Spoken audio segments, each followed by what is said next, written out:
good morning mga kagulong. It's another day, another vlog tayo. Ayan, at andito tayo ngayon sa loob ng subdivision kasi merong bagong building para sa mga bata sa EduCare program. Dinonate ng Katayland by sa pamilya ng Mr. and Mrs. Jeffrey Nang at sa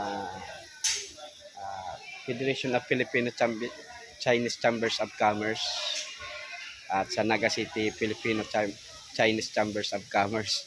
Ayan, nabubulol tayo. Siyempre, bago tayo magsimula, maraming salamat sa mga subscribers, sa mga magsusubscribe pa at sa mga silent viewers, sa mga kapamilya, kapatid, kaibigan at kakilala. Maraming salamat sa inyong suporta at huwag nating kakalimutan ang mga OFW. Thank you.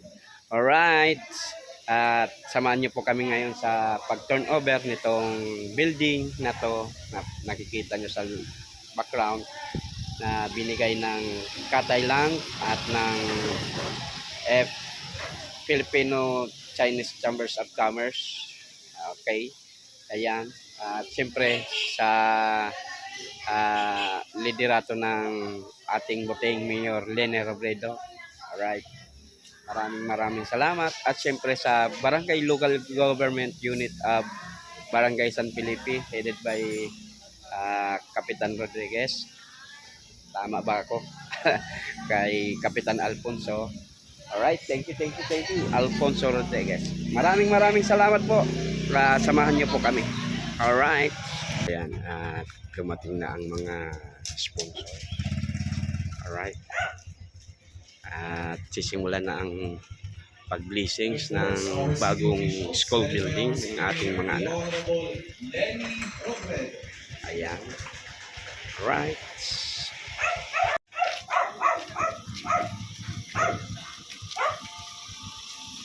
The arrivals of the donors.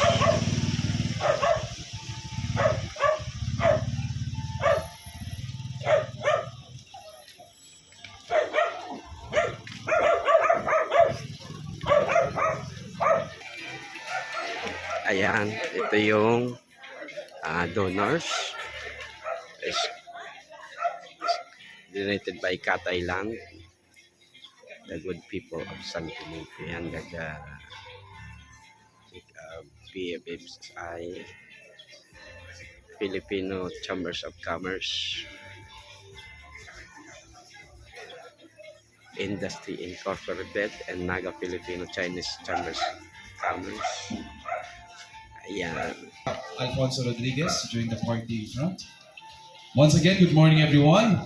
Today is a meaningful and joyful occasion as we gather here for the blessing and turnover of the new EduCare Center and learning materials of San Felipe EduCare Center 6.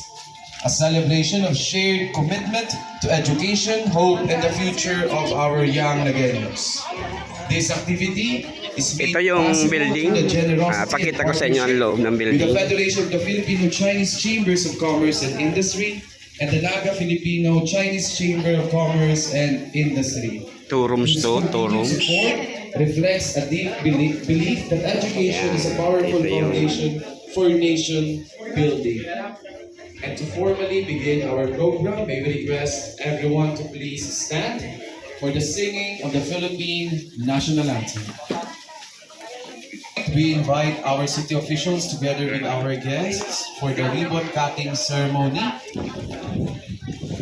followed by the unveiling of the marker, to be led by Reverend Father Misael Kindo, the parish priest of Proms.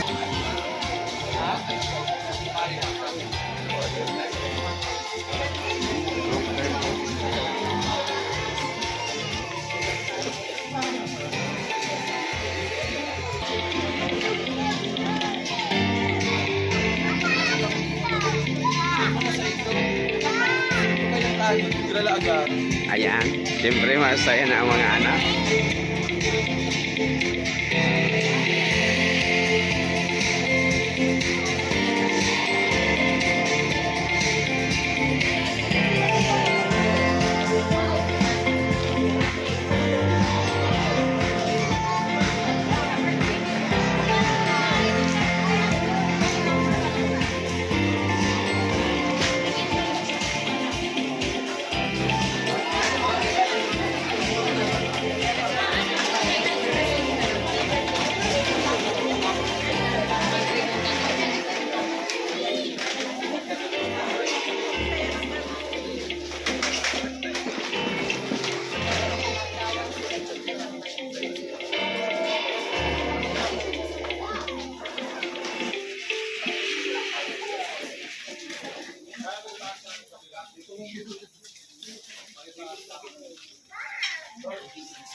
Alright, ready? We now cut the ribbon in 3, 2, 1. Let's give them a round of applause. May we also invite our city mayor together with Mr. Jeffrey Nang to do the honors of unveiling the mark.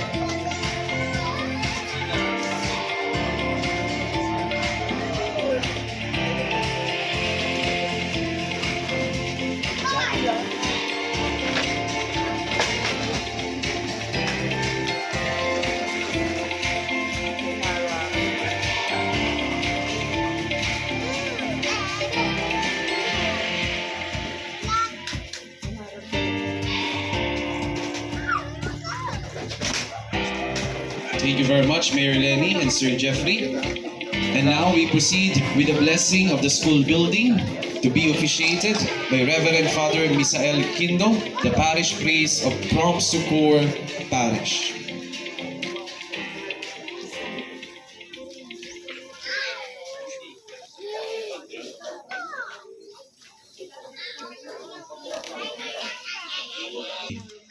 Guide them with your wisdom and grant them peace, health, and abundant grace. May their kindness bear fruit in the lives of all who learn here. Send your Holy Spirit upon us, that in all we do, we may seek truth, act with kindness, and grow in love for you and for one another. May Jesus be our guide and example, Mary our gentle intercessor, and Saint Joseph our protector. Keep us safe today and always, and help us to use our gift in service to others. We ask this through Christ our Lord. Amen.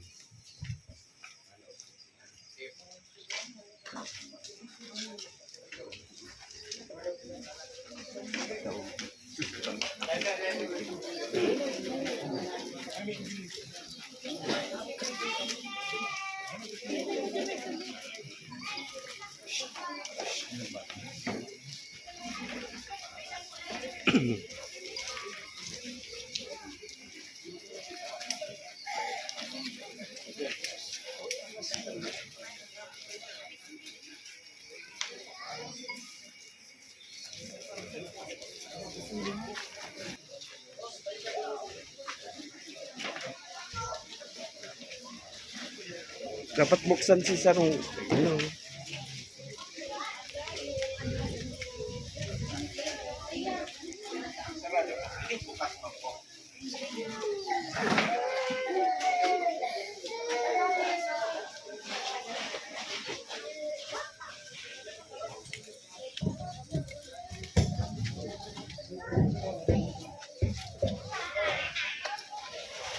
Ito ang pangalawang room. Yan.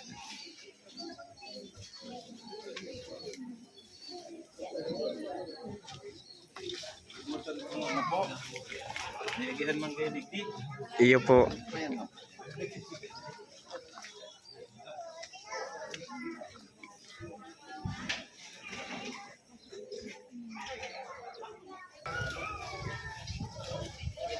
Yan, si Madam Lini, si Ma'am Lini, Mayor of Naga City.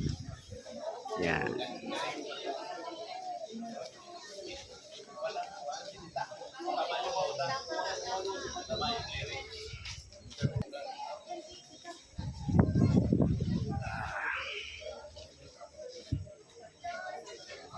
Mag-final blessing na po kita. The Lord be with you.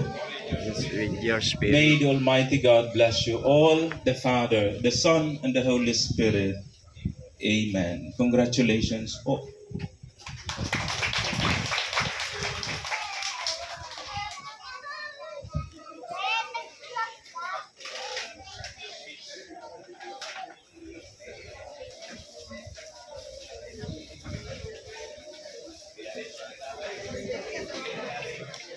Thank you very much, Reverend Father Kindo of Prom Sucor Parish.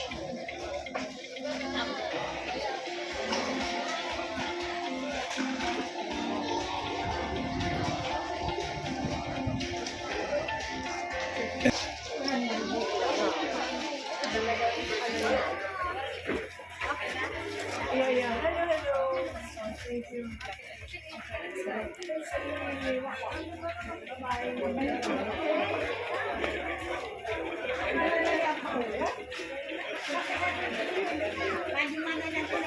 now, ladies and gentlemen, we now listen to the welcome message from the Punong Barangay of San Felipe, Honorable Alfonso Rodriguez.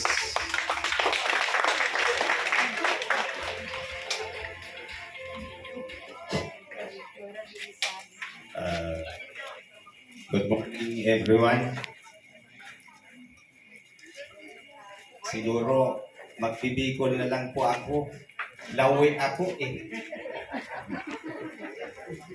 Pwede siguro siyempre, buot kong tawanan ng Enhorabuena ang satuyang mga residentes digdi sa Villa Karangahan, sa satuyang pag-iriba sa konseho, sa mga opisyalis ka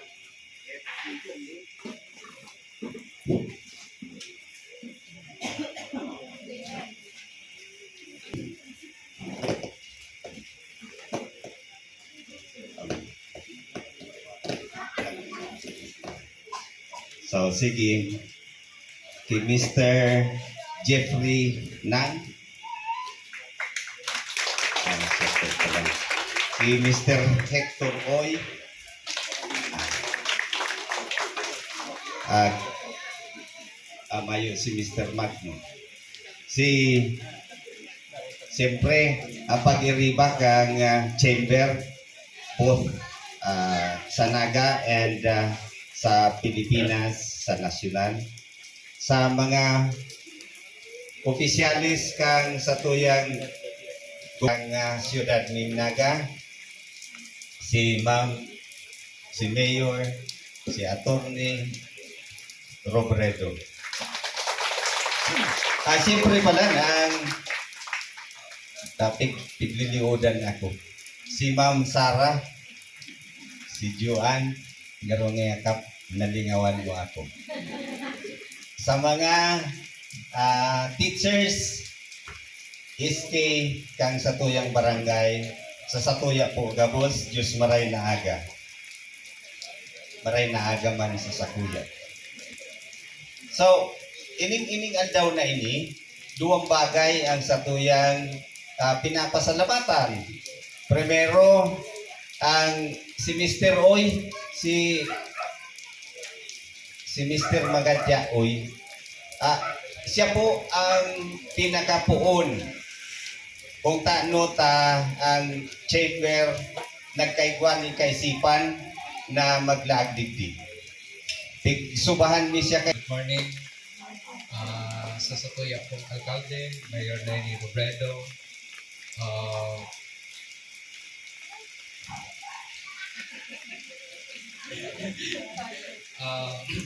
sa ating pong mga donor, sa Federation of Filipino-Chinese Chamber of Commerce and Industry, headed by Mr. Jeff Pinang, sa Naga Filipino Chamber of Commerce and Industry, headed by Mr. Hector Uy, sa Angat Buhay Foundation, represented by Ma'am Judith Asarcon, kay Councilor Nathan Serio, sa Camp Al Rodriguez, Kagawad Billy Castillo, Kagawad Marky Atanasio, itong Villa Karangahan na sa tingin ko it will add the end list kasi according to Ma'am Giselle may mga homeowners na gustong mag-enroll pero pag nakikita yung classroom they back out the chapel, the previous classroom nagbaback out kasi syempre subdivision ito, they want their children nasa mabuting classroom. So with this beautiful classroom, for sure madadagdagan na yung mga mag-enroll dito. And of course po, the Angat Buhay Foundation for donating yung mga classroom materials, yung mga gamit sa loob ng classroom. So gaya po ng nabanggitan ng ating punong lungsod, Naga City has been adjudged as the most competitive component most child-friendly independent component city in the country po yung unang step ng education ng mga bata. So again po, maraming salamat sa mga dugong Chino pero pusong Pinoy. Maraming salamat po sa inyo. Magandang umaga po. Thank you very much, Councilor Elmer Balimor. And now we listen to the message of the SP Committee Chair on Education. Ladies and gentlemen, Councilor David Casper Nathan Serio.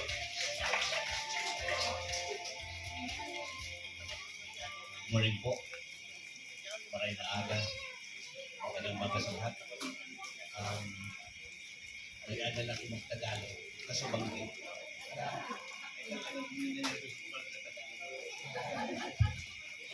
Of course, pagkamugalang sa mga opisyalis na sa tuyang padangat, may gusto ng alkalde, mga pag-ibas sa City Hall, Consel Elmer, yaon si Mang Joan, mga opisyalis ng barangay sa Pangilog ni Kapitan Ano, yaon man ang grupo ng SK, na kasing salit ko. At sa itong mga bisita, gikan sa Federation of Filipino-Chinese Chamber of Commerce and Industry, rin po pinagbayan ng Manila. At sa tuyang mga opisyalis ng Haga Filipino-Chinese Chamber of Commerce, Panginoon ni Mr. Huto. Sumago ako sa Federation, ang Panginoon ni Mr. Jeffrey Nang. Ang representante ng Angat Buhay Foundation, si Ma'am Judith Azarton. Mga magurang, mga kakian, maray na agang tayo. Magandang umaga sa lahat. Kung hindi dahil sa kanila, walang turnover ng similar project mamayang hapon sa Pakul. Kaya palakpakan natin ang donor sa partners natin. Diyos mabalos po. Now let me go to my written short piece. English naman eh. Sabi ko, sinasakitan ako mag-Tagalog. The turnover of these newly constructed education centers and classroom learning materials marks a significant milestone in our continuing efforts to strengthen early childhood education. Quality education at an early age is fundamental to human development, social progress, and nation building. These facilities reflect our collective resolve Of the Federation of the Filipino-Chinese Chambers of Commerce and Industry, Mr. Jeffrey Nam.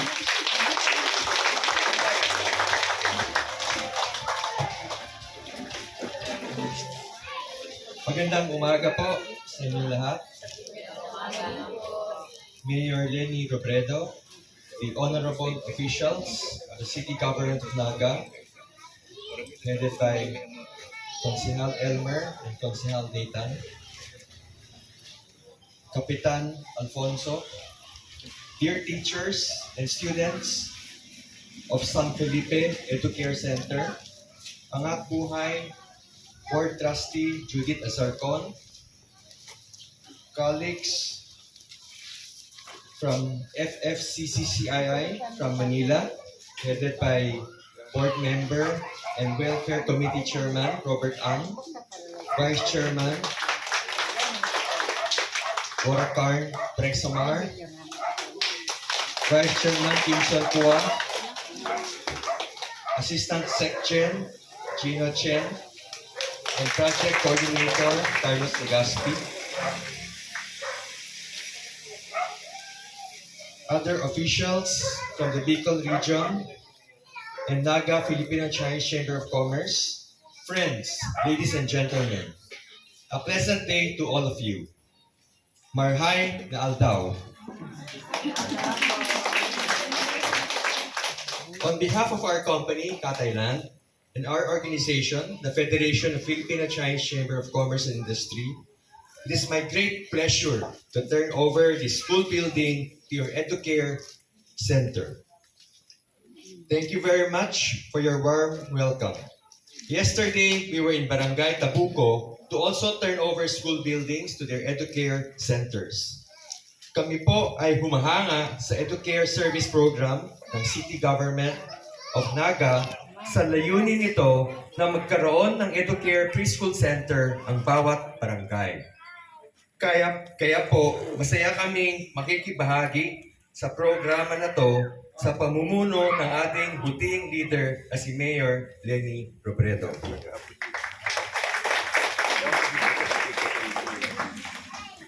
Si Mayor Leni po ay aking kaklase sa UP School of Economics at kami po ay bilib sa kaniyang servant leadership. Kaya kami na-inspire na tulungan siya at mga tao dito sa Naga na para mabigyan ng marami pang mga schoolhouses.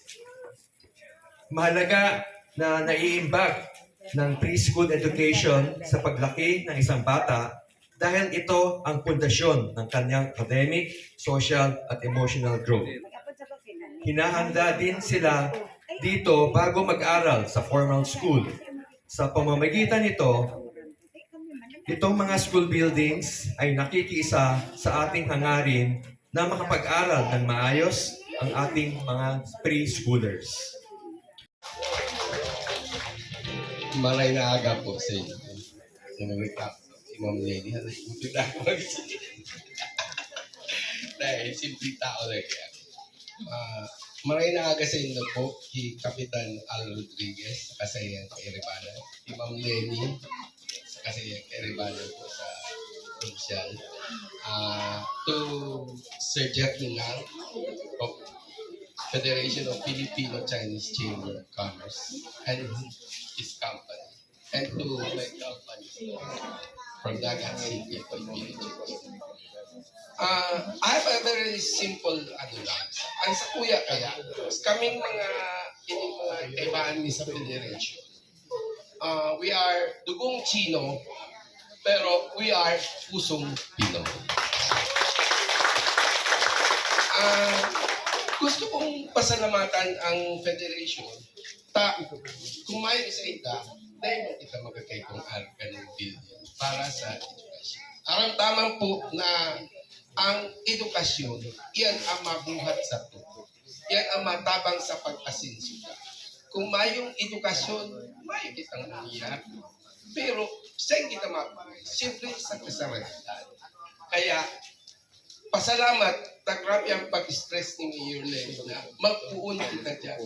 Ang ragaan din mga akit, tayan ang puturo kan sa tuyang banwaan, kan sa tuyang syudad, kan sa tuyang nasyon. Ngunyan, kami man, sa muyang mga Chino, grabe man ang pasasalamat mi sa Indo, ta inaako hinduan tabang. Kung dahil ka mo nag-ako ang tabang mi, sa muyang mga programa, may mangyayari. Kaya, salamat po sa Indo. Maraming. Thank you very much, Mr. Hector Hu. At this point, we'll listen to the message from the Program Manager for Public Education of Angat Buhay, Ms. Jai Astille.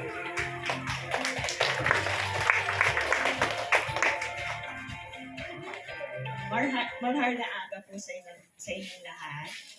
Mayor Leni, good morning. Consi Emilitan, kay Kap Al, Sir Jeff and Sir Hector Uri, and the members of the Federation of Filipino Chinese Chamber of Commerce and Filipino Chinese Chamber of Commerce. And sa lahat ng magulang, good morning. 165,000 po ang binabalita na kakulangan sa classrooms. Pero yung bilang po na yun, 165,000, DepEd pa lang po yun. So the Educare centers are not part of the 165,000. So siguro binibilang pa ng EDCOM kung ilan yung kulang na Educare centers. Pero bago pa ilabas ng EDCOM yung bilang, siguro nakatulong na po tayo sa pag-address ng backlog. So very thankful po kami sa Federation of Filipino Chinese Chamber of Commerce at sa Naga Chamber of Commerce. The other day when we were here with si Lily, ang naabutan po namin si Teacher Giselle doon sa loob ng kanyang classroom sa may chapel. Tapos nung tinitingnan namin to, nakita po namin kung gaano siya kakilig na meron na po siyang sariling classroom.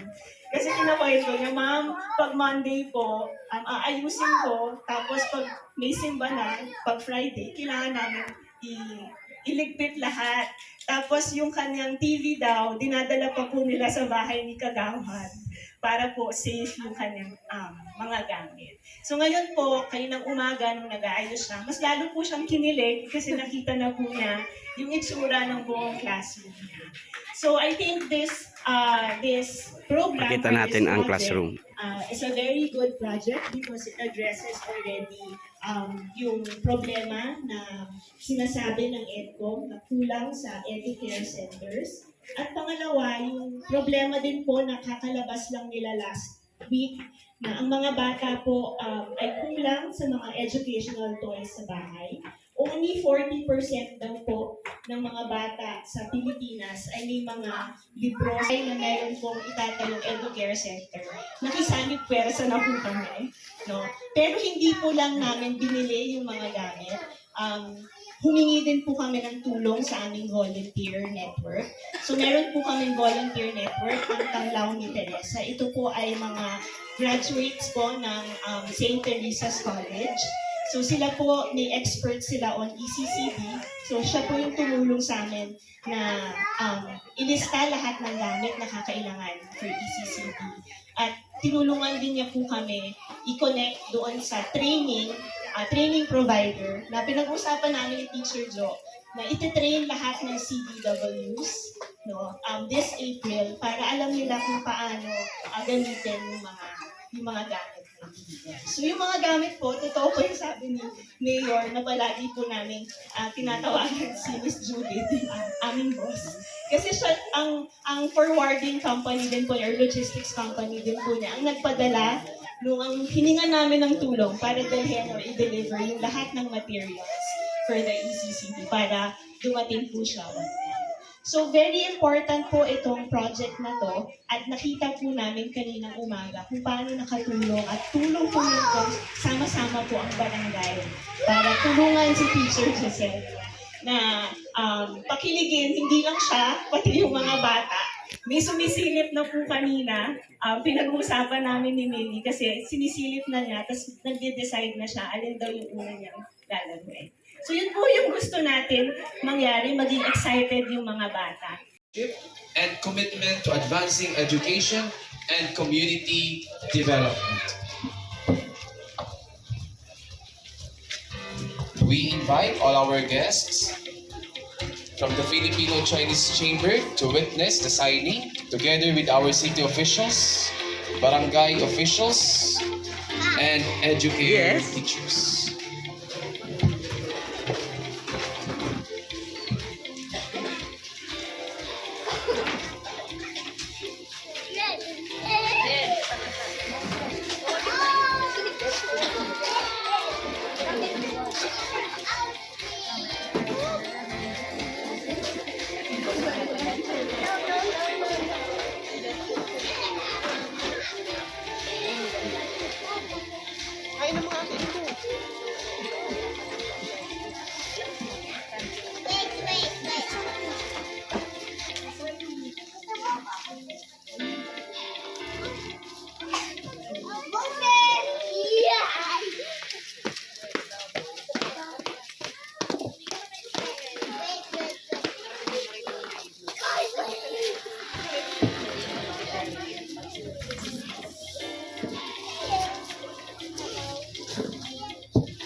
the newly signed deed of donation. You go there. You go there, oh. You go there. You need to take a picture with them. You go. You go.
A few moments later. Ini-interesadong makinakan, no?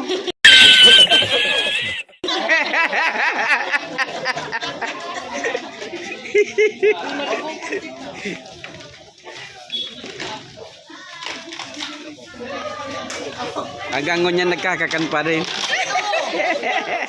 Roto pala ng basurahan. Hoy, puro roto rin yan mga basura nindo. Ayan, o, basura na.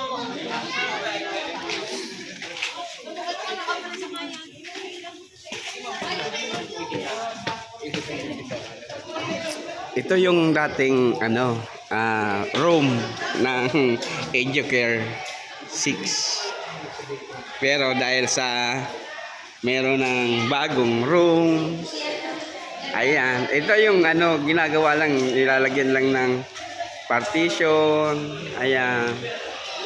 At pag may activity ang dito sa chapel, inaalis nila lahat yan. Oh, kaya grabe din pagod nila Teacher Jess at yung mga magulang. Oh. Tingnan nyo, ang mga magulang, ang sisipag. Ang sisipag nila. Naglilinis na sila. At ipakita natin yung bagong rooms na bagong donate ng Filipino Chambers of Commerce.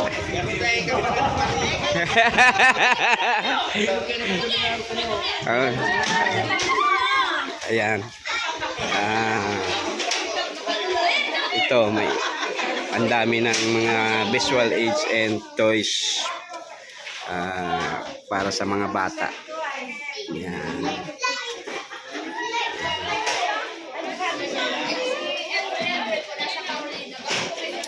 Alright. Hanggang dito na lang po muna ang ating video. Alright. Hanggang dito na lang po muna ang ating video sa araw na ito mga kagulong. Katapos lang ng leasings and turnover of buildings para sa Educare 6 dito sa Barangay San Felipe, Naga City. At maraming salamat sa mga donors sa nag-donate nito. Kataylan, Mr. and Mrs. Jeffrey Nang. Ayan. Ang